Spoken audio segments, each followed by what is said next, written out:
Hello and welcome to the second Model Dad's video product review.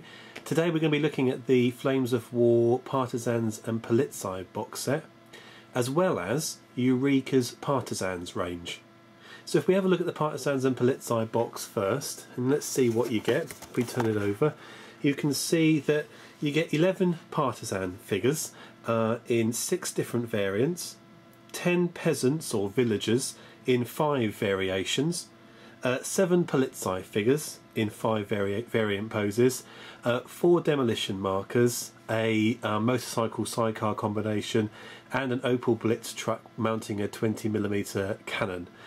The figures are supposed to be used for the Firestorm Operation Bagration skirmish minigame, and so what you've got then are the partisan figures that are supposed to be mixed with regular Russian infantry figures to form a partisan band, a German polizei range of figures that are combined with German infantry figures to make a polizei division, and then a range of peasant figures for one of the scenarios contained in the book. So if we just move this out of the way, we'll have a look at what figures you get, starting with the villagers. So here we have the 5 variations of the peasants or the villagers. 3 female figures, 1 male figure, 1 male child figure. Let's have a look at these, starting with the first of the female figures. This one is modelled, let's just focus that in for you a bit better. This one is modelled on, there we go, that's better. These figures are modelled on Russian villagers. They seem to be fairly contemporary with the photographs that we managed to find. Headscarves being represented on long-skirted figures wearing boots or shoes.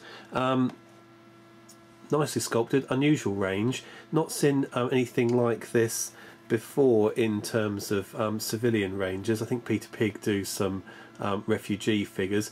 One's holding a bag, this one's put a hand over her mouth. Nice range of detail really in these. Shame about some of the flash, that seems to be common in the box set that I've got here. This is the gentleman walking away or carrying away a bag in his hands. And then finally we've got a mother holding a baby and a bag, and the male boy figure. Let's have a look at the police figures now. 5 variants depicting a German police division, or more specifically members of an Einsatzgruppen that operated on the rear echelon areas of the army groups on the Eastern Front between 1941 and 1945. 5 figures. Let's start with the dog handler. Interesting figure. You can see if I give you a quick 360, all the kits represented. Again, unfortunately, lots of flash on these mould lines. Interesting pair here, shoulder firing MG42. This is one of my more favourite pieces really in this range. If I flip it over, there you go. Somewhat anomalous here, I think, is a Sturmgewehr 44, I think, assault rifle. I'm not sure these would be issued to police units at this stage, rather than to frontline units or SS units. Again, lots and lots of flash on that.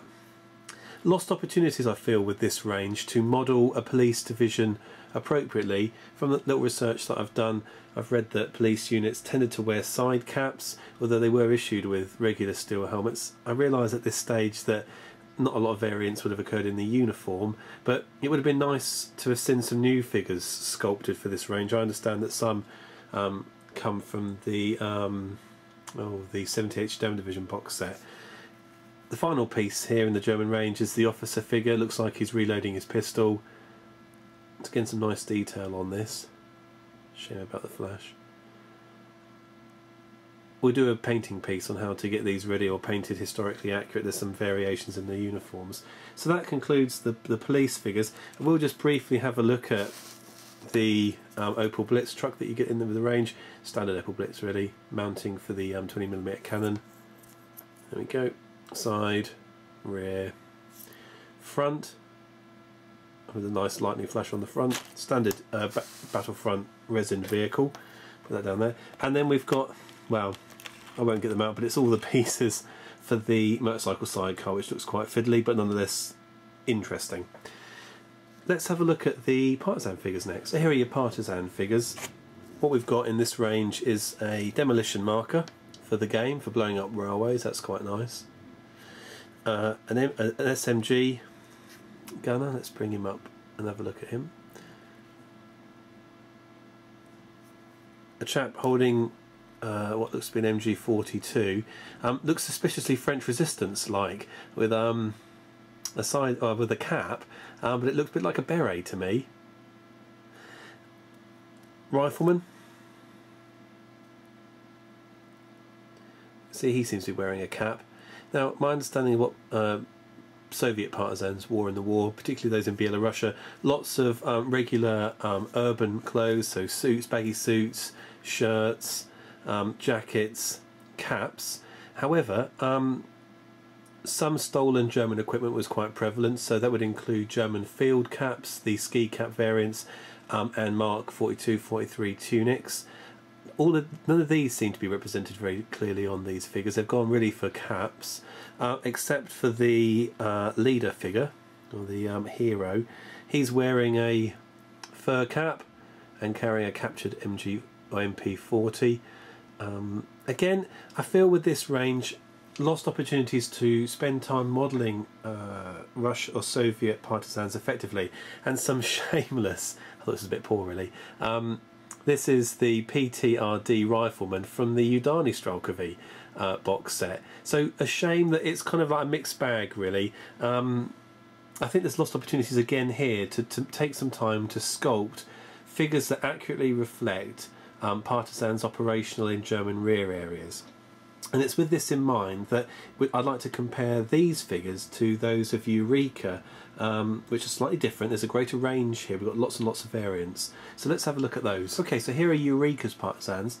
As I understand it, Eureka is an Australian provider of 15mm figures. And to me, if you really want to model a range of Eastern Front partisans, these are the figures to go with. There's a wide range of products that they produce, with Soviet militia partisans with rifles, SMGs, some on horseback, some seated figures, a range of heavy weapons and crews, and leader figures, including an accordionist, which is quite interesting. I think they've been watching their Come and See film.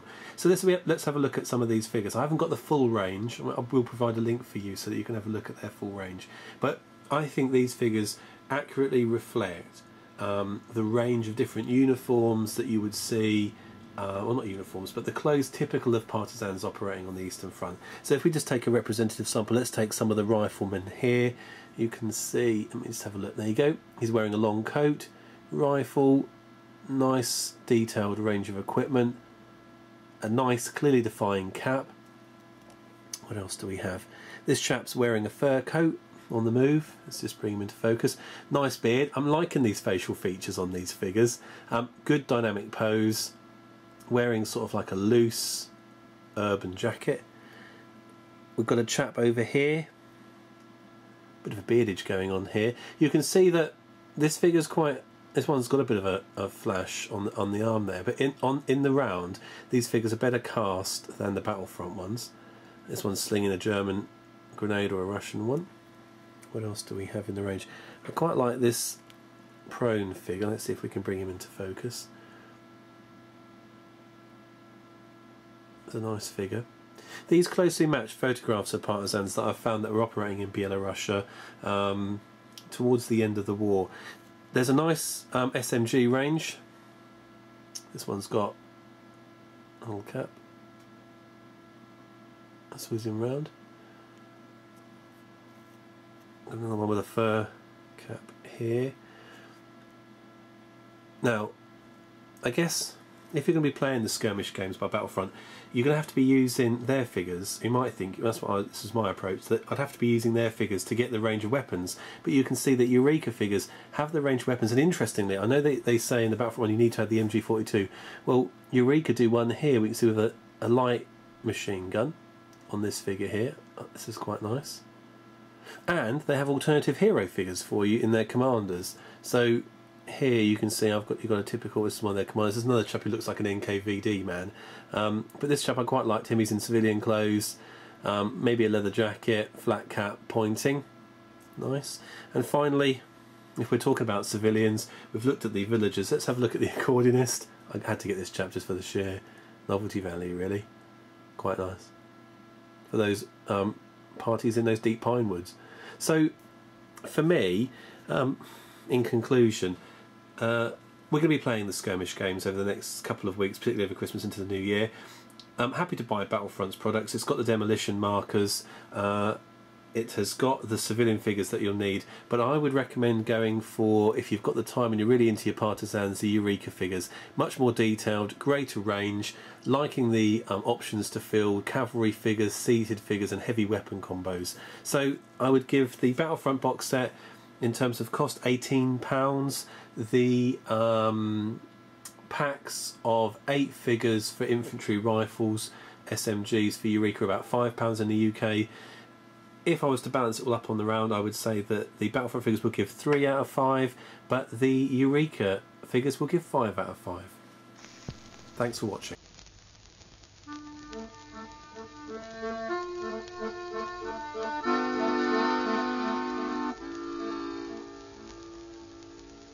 Эх, дороги, пыли да туман, холода, тревоги, да степной бурьян. Знать не можешь доли своей.